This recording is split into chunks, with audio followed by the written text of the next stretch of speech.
choose gani kinahanglan agreeable ni Lord, going to do the right thing diha sa Ginoo, and we are going to choose the good things diha sa Dios. So kung atong gilantaw ang atong gipili naa din ha sa ganahan sa Dios, niingon si Lord nga you have chosen, because I have chosen to bless you, the blessing will be upon you.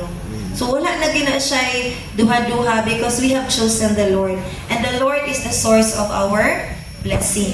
Siya man ang source sa tanan. Bisan pa di ay sa mga bisan o sa mga apan, mas favored ra gihapon ta.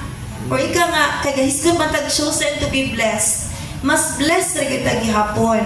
Kay nganuman in this world daghang naatay lain-lain nga meaning sa blessing.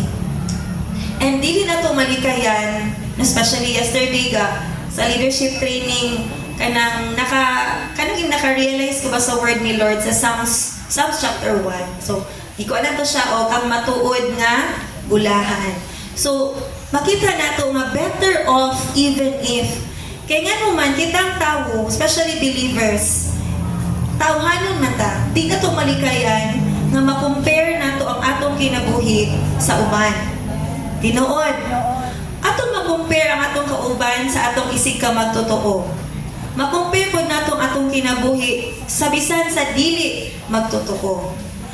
Karon siguro nabati ninyo sa una, karon ba na nakaingon mo sa imong kaugalingon or kita nakaingon sa atong kaugalingon, naabaya po Dios. Siya wala siya Dios, pero nganong gipanalanginan man siya.